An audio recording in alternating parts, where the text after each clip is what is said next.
This is a simulation of Pong, the iconic 1970s arcade game where you use this paddle to stop this ball from getting past you.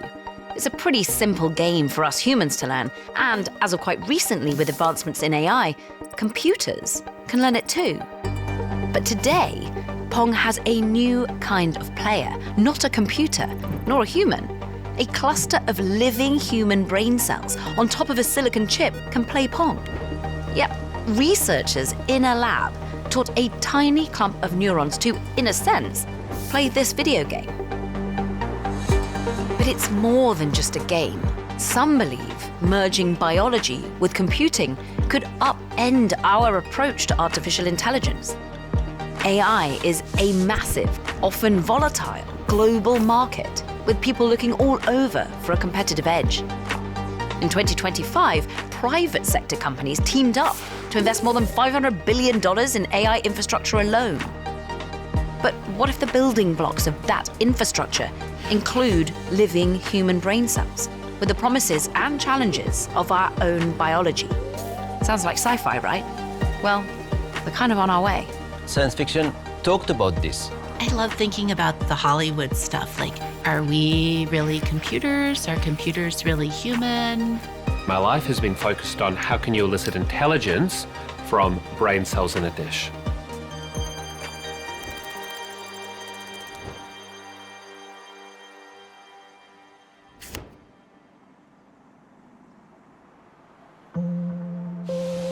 I've got a pretty broad background. I did some work starting with cognitive psychology, neuropsychology, and then eventually moving into neuroscience. Brett Kagan is the Chief Scientific Officer at Cortical Labs in Melbourne, Australia. They made a name for themselves when they got their neurons to play Pong in 2022. They called it Dish Brain. Yeah, let's just set up and see how it goes. Maybe we'll all be in for a surprise. Quick timeout. Before we go any further, it might be worth understanding why companies like Cortical Labs are blending living neurons with synthetic systems. Compared to traditional machine learning, brains need far less training data to understand real-life environments and new situations. So what you're seeing here is we're investigating, can neurons actually distinguish between different handwritten digits? And we want to see, can the neurons behave in a way that says they recognize that all of the sixes look like sixes, all of the fours look like fours, and so on. Anything with biology can learn to navigate its environment incredibly quickly, incredibly efficiently. And we've had to learn to do that through evolution, otherwise we died. The promise of far less data and energy consumption is the holy grail for AI advancement. Here's why. Supercomputers like this one can be 1,000,000 times more powerful than the fastest laptop. But both supercomputers and AI run on the same basic technology, silicon chips.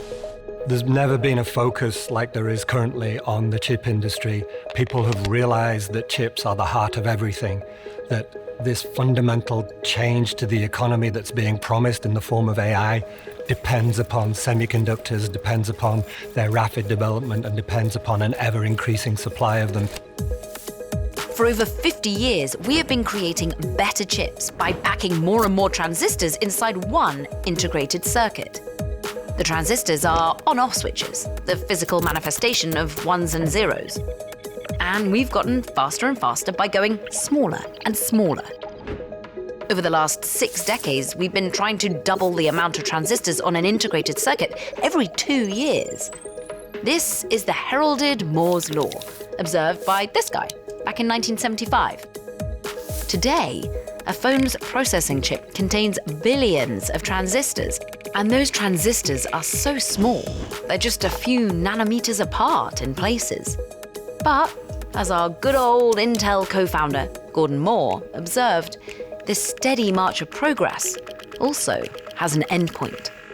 You're creating a chip, a three-dimensional circuit, by depositing layers of material on a disk of silicon. Some of those layers now are 1 atom thick. Guess what? When you get to 1 atom, you can't go any thinner. So, we have a problem, and folks all over the world are looking for solutions to our processing limits. After all, our demand for more computing likely isn't slowing down. It's not like suddenly companies and governments and organizations are going to say, you know what, we don't need more data.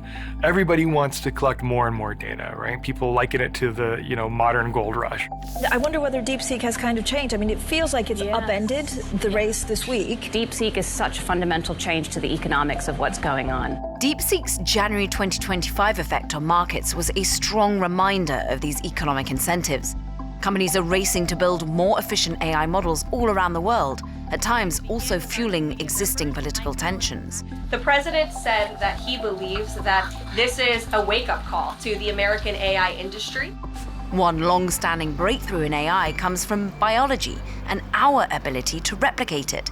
Back to neurons. The state of data and computing right now is pretty exciting, right? There's a lot going on.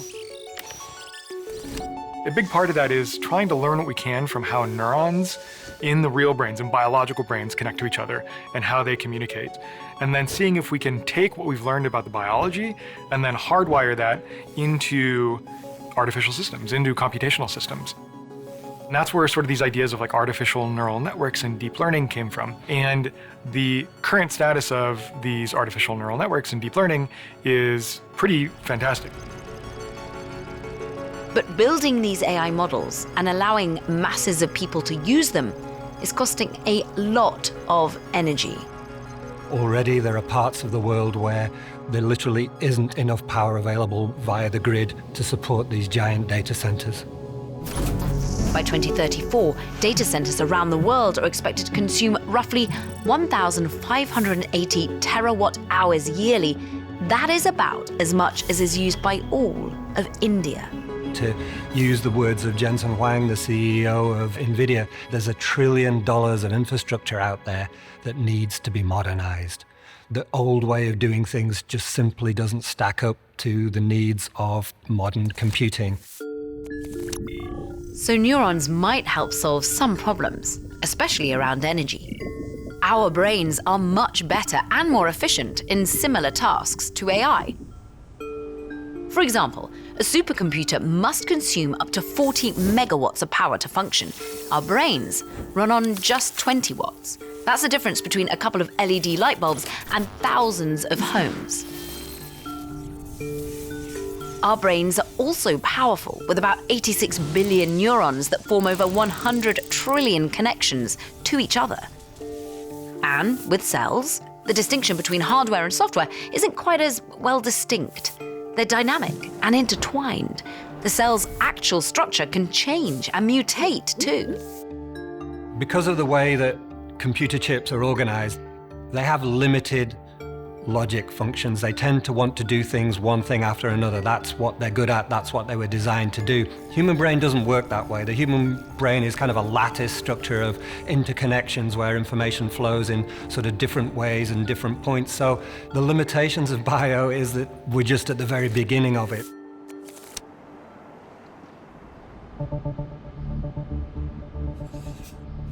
DishBrain was our first prototype.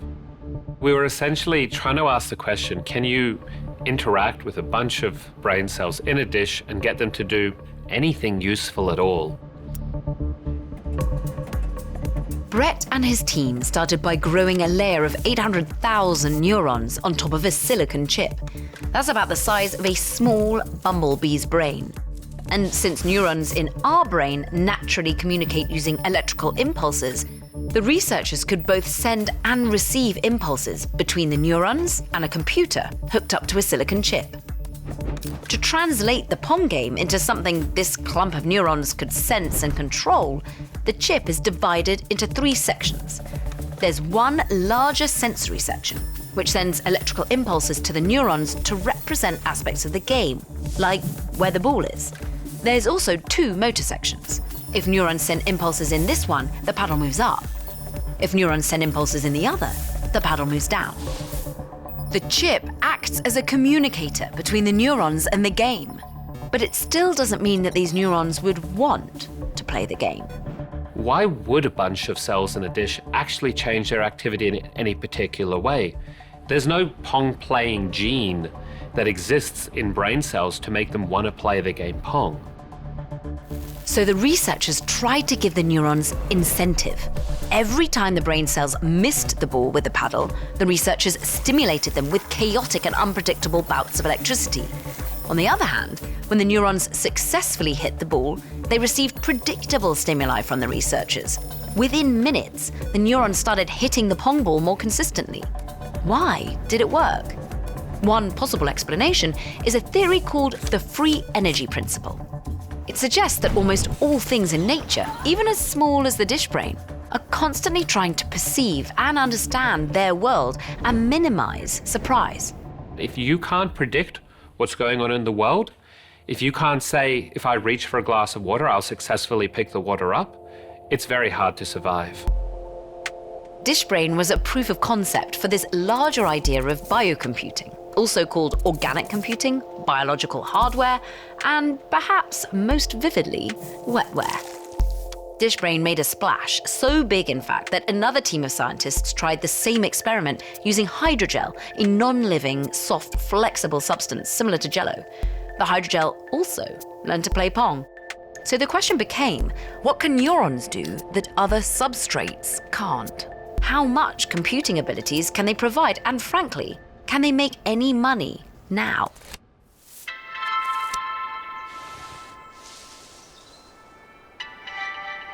Vevey? It's a small city, it's peaceful.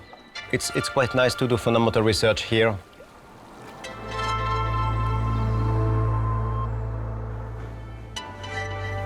Meet Fred Jordan. Fred's the CEO and founder of FinalSpark, a biotech company nestled in the quaint Swiss town of Vevey. FinalSpark is a deep tech startup with a team of just under 10 people. Deep tech startups don't focus on end-user services. Instead, they aim to solve complex problems by harnessing scientific discoveries. Like Cortical Labs, FinalSpark is also a biocomputing company. We have a way to have neurons connect together to create a small ball that is called a brain organoid. FinalSpark relies on their own funds of just over $1.5 million. Cortical Labs, in comparison, raised around $10 million in 2023 from folks like In-Q-Tel and Horizon Ventures. FinalSpark says they have not accepted outside investment. They've used their own money towards research and development and made 16 brain organoids available for a subscription fee on a cloud computing network called the Neuro platform. You can come and you will look at real-time information streamed 24/7 from our neurons here in Switzerland.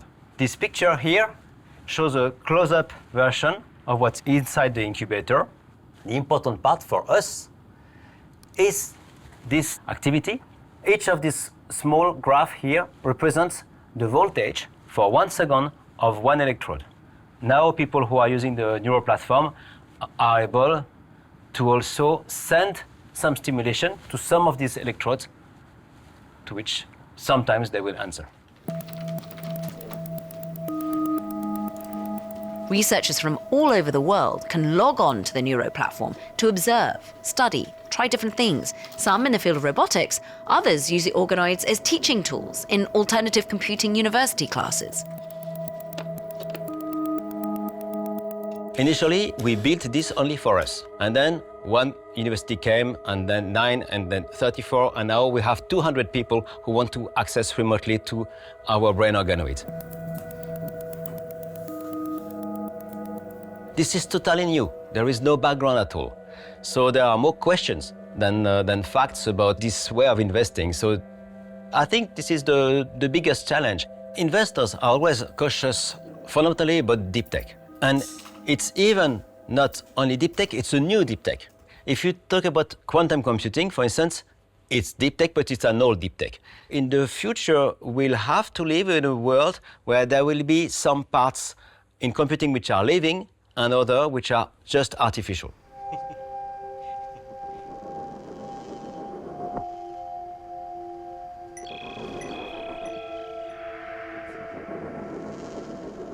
It's all well and good for research purposes, but a future where biology and hardware become one isn't easy. Cells need to be fed, kept a comfortable 37 degrees Celsius, their waste cleaned. After a while, they die. You have to look at the environmental physics. A computer chip now is drawing multiple hundreds of watts. That throws off so much heat that you have to have these cooling systems in place, and that's a tremendous problem for the computer industry. But imagine trying to bring in biological materials into that environment if you're going to make a hybrid type technology. It's just not possible.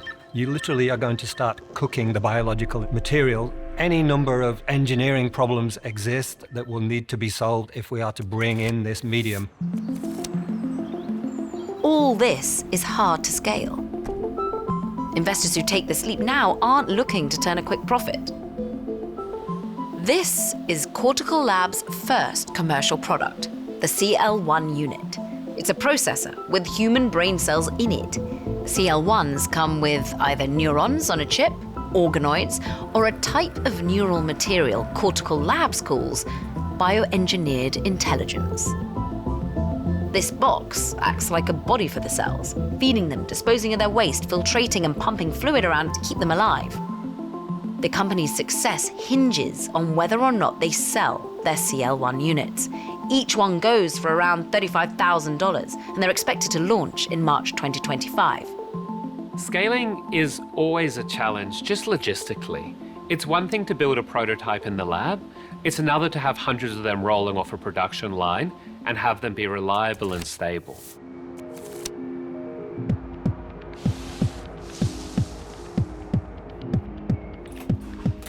I'm not the Pope. I can fail. Perhaps my imagination, my fantasy is not big enough, but I would not invest into these companies from my side. This is Thomas Hartung. He focuses on toxicology, think poisons, in an effort to improve public health. Thomas, how much time do you spend in here? Honestly, I come here when I look for my wife or some of the other people in our team. He spends a large amount of his time thinking about how we can use biocomputing and these brain organoids now. Our group was not the first to produce brain organoids. We used to call them mini brains at the time, but we were the first to standardize this. And we were very proud that when we showed this at one of these big science journalist events, the AAAS, we got on the front page of the Financial Times. I'm a crazy professor. I can't do what I want. I'm trying to replace animal testing. Animal studies aren't always great at predicting how toxins or poisons affect humans. And although human brain organoids today deliver pretty modest computing tricks, their promise in the field of biomedicine is already remarkable. The potential for just basic neurobiology is enormous. It could be a very good strategy to accelerate drug development. It is a lengthy process to do an animal experiment, not only a costly one. The value of being 1 day earlier to the market for a pharmaceutical company is about $1 million.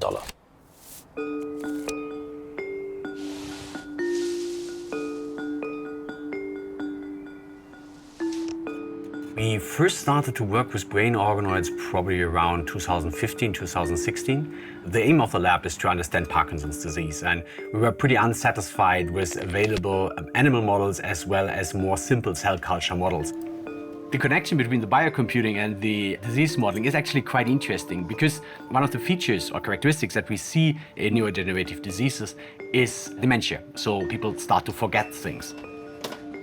The concept that we would like to explore is if I can train a brain organoid to learn certain tasks, can it also forget these tasks? And would it forget these tasks quicker or in a different way if it's in a disease context? Like, would an Alzheimer brain organoid forget things quicker than a healthy control organoid? There are no cures for neurodegenerative diseases, only symptom management.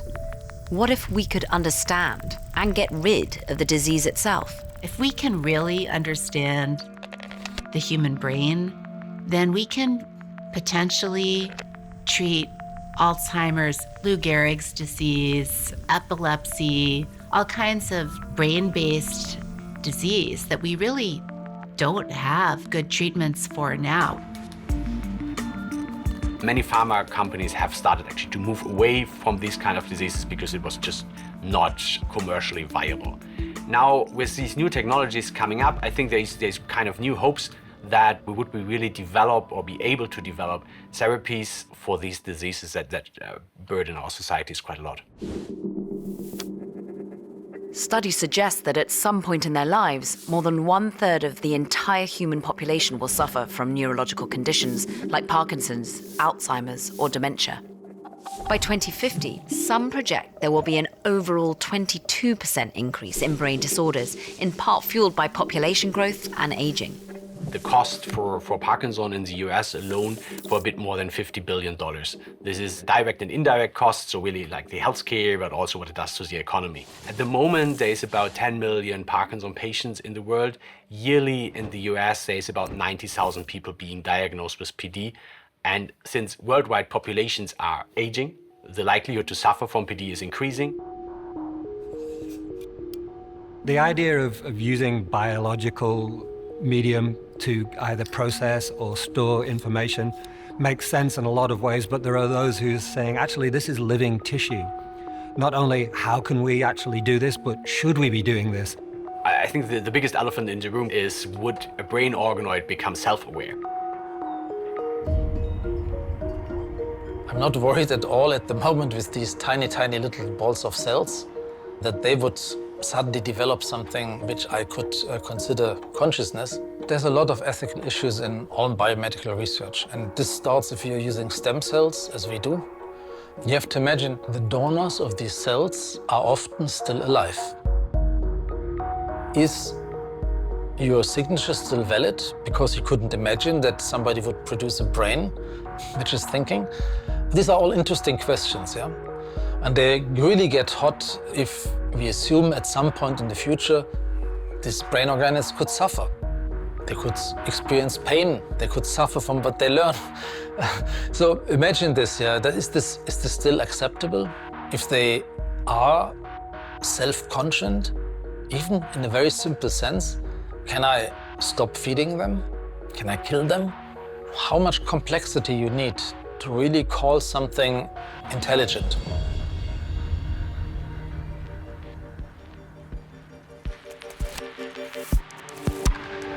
A lot of things start and take years in the lab before they become commercially viable. I think we'll get there one day. It's just too early. One way to look at this is that it's taken the semiconductor industry more than 50 years to get to this point where they can supply the world of electronics. 50 years is quite a long time. They say they've been going at breakneck pace. The amount of money, the amount of effort, the amount of study, the amount of science that has gone into that will take a long time to replicate with another medium. Whatever the future may bring, one thing is already clear, that brain cells will always deliver more than the sum of their parts. And that's neither boring nor binary.